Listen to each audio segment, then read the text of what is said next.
Chapter 9. A Question of Color.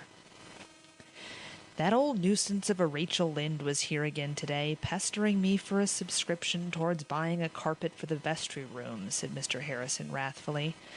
I detest that woman more than anybody I know. She can put a whole sermon, text, comment, and application into 6 words and throw it at you like a brick. Anne, who was perched on the edge of the veranda, enjoying the charm of a mild west wind blowing across a newly plowed field on a gray November twilight, and piping a quaint little melody among the twisted firs below the garden, turned her dreamy face over her shoulder. "The trouble is, you and Mrs. Lynde don't understand one another," she explained. "That is always what is wrong when people don't like each other.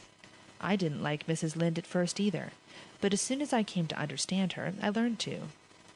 Mrs. Lynde may be an acquired taste with some folks, but I didn't keep on eating bananas because I was told I'd learn to like them if I did," growled Mr. Harrison. "And as for understanding her, I understand that she is a confirmed busybody, and I told her so." "Oh, that must have hurt her feelings very much," said Anne reproachfully. "How could you say such a thing? I said some dreadful things to Mrs. Lynde long ago, but it was when I had lost my temper. I couldn't say them deliberately." "It was the truth, and I believe in telling the truth to everybody."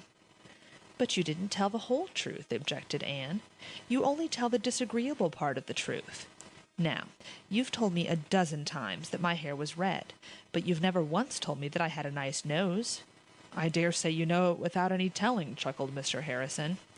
"I know I have red hair, too, although it's much darker than it used to be, so there's no need of telling me that either." "Well, well, I'll try and not mention it again, since you're so sensitive. You must excuse me, Anne. I've got a habit of being outspoken, and folks mustn't mind it." "But they can't help minding it, and I don't think it's any help that it's your habit.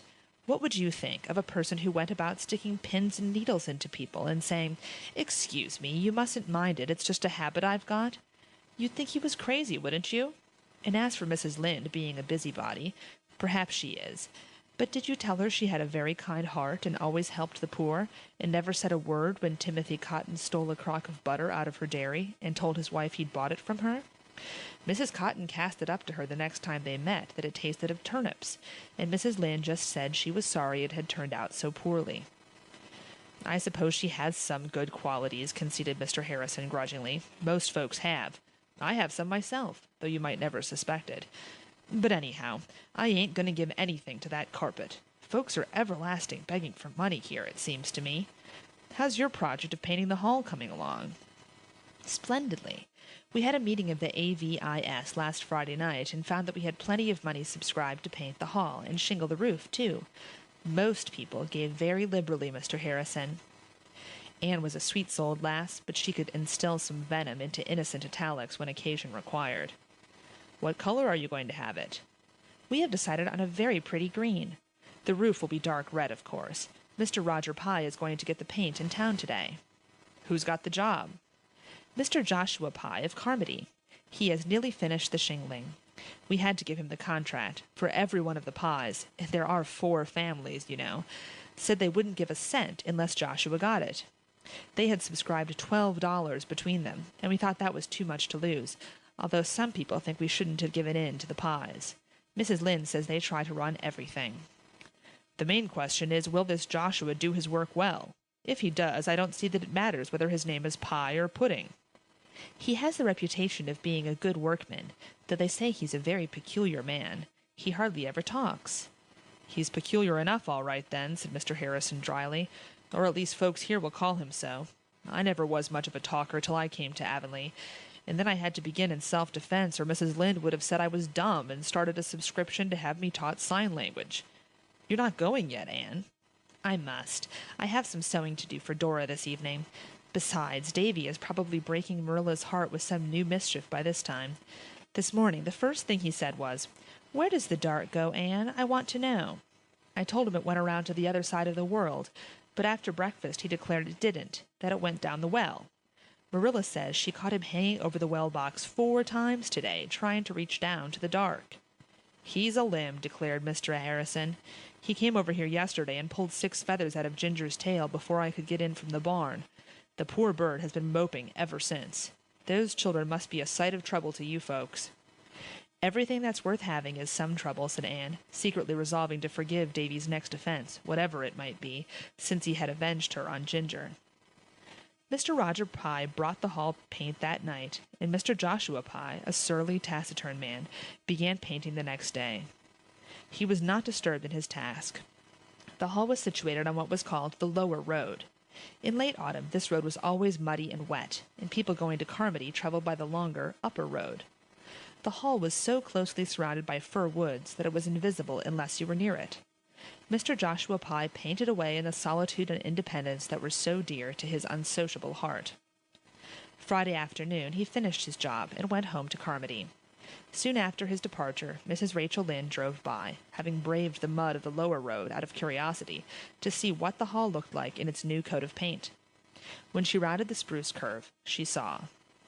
The sight affected Mrs. Lynde oddly. She dropped the reins, held up her hands, and said, "Gracious Providence!" She stared as if she could not believe her eyes. Then she laughed, almost hysterically. "There must be some mistake. There must. I knew those Pyes would make a mess of things." Mrs. Lynde drove home, meeting several people on the road and stopping to tell them about the hall. The news flew like wildfire. Gilbert Blythe, poring over a textbook at home, heard it from his father's hired boy at sunset, and rushed breathlessly to Green Gables, joined on the way by Fred Wright. They found Diana Barry, Jane Andrews, and Anne Shirley, despair personified, at the yard gate of Green Gables, under the big leafless willows. "It isn't true, surely, Anne," exclaimed Gilbert. "It is true," answered Anne, looking like the muse of tragedy. "Mrs. Lynde called on her way from Carmody to tell me. Oh, it is simply dreadful. What is the use of trying to improve anything?"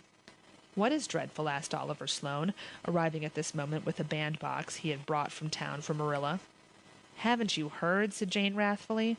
"Well, it's simply this. Joshua Pye has gone and painted the hall blue instead of green. A deep, brilliant blue, the shade they use for painting carts and wheelbarrows.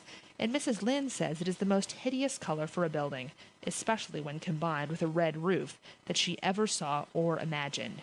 You could simply have knocked me down with a feather when I heard it. It's heartbreaking after all the trouble we've had." "How on earth could such a mistake have happened?" wailed Diana. The blame of this unmerciful disaster was eventually narrowed down to the Pyes. The improvers had decided to use Morton Harris paints, and the Morton Harris paint cans were numbered according to a color card. A purchaser chose his shade on the card and ordered by the accompanying number. Number 147 was the shade of green desired, and when Mr. Roger Pye sent word to the improvers by his son, John Andrew, that he was going to town and would get their paint for them, the improvers told John Andrews to tell his father to get 147. John Andrew always averred that he did so, but Mr. Roger Pye as stanchly declared that John Andrew told him 157, and there the matter stands to this day. That night there was blank dismay in every Avonlea house where an improver lived. The gloom at Green Gables was so intense that it quenched even Davy. Anne wept and would not be comforted. "I must cry, even if I am almost 17, Marilla," she sobbed. "It's so mortifying, and it sounds the death knell of our society. We'll simply be laughed out of existence." In life, as in dreams, however, things often go by contraries. The Avonlea people did not laugh. They were too angry. Their money had gone to paint the hall, and consequently they felt themselves bitterly aggrieved by the mistake. Public indignation centered on the Pyes. Roger Pye and John Andrew had bungled the matter between them. And as for Joshua Pye, he must be a born fool not to suspect there was something wrong when he opened the cans and saw the color of the paint. Joshua Pye, when thus animadverted upon, retorted that the Avonlea taste in colors was no business of his, whatever his private opinion of it might be. He had been hired to paint the hall, not to talk about it, and he meant to have his money for it. The improvers paid him his money in bitterness of spirit, after consulting Mr. Peter Sloane, who was a magistrate. "You'll have to pay it," Peter told him. "You can't hold him responsible for the mistake, since he claims he was never told what the color was supposed to be, but just given the cans and told to go ahead. But it's a burning shame, and that hall certainly does look awful." The luckless improvers expected that Avonlea would be more prejudiced than ever against them, but instead public sympathy veered around in their favor. People thought the eager, enthusiastic little band who had worked so hard for their object had been badly used. Mrs. Lynde told them to keep on and show the Pies that there really were people in the world who could do things without making a muddle of them. Mr. Major Spencer sent them word that he would clean out all the stumps along the road front of his farm and seed it down with grass at his own expense. And Mrs. Hiram Sloane called at the school one day and beckoned Anne mysteriously out into the porch to tell her that if the society wanted to make a geranium bed at the crossroads in the spring, they needn't be afraid of her cow, for she would see that the marauding animal was kept within safe bounds.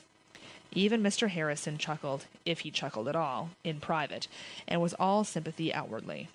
"Never mind, Anne. Most paints fade uglier every year, but that blue is as ugly as it can be to begin with, so it's bound to fade prettier. And the roof is shingled and painted all right. Folks will be able to sit in the hall after this without being leaked on. You've accomplished so much, anyhow." "But Avonlea's Blue Hall will be a byword in all the neighboring settlements from this time out," said Anne bitterly. And it must be confessed that it was.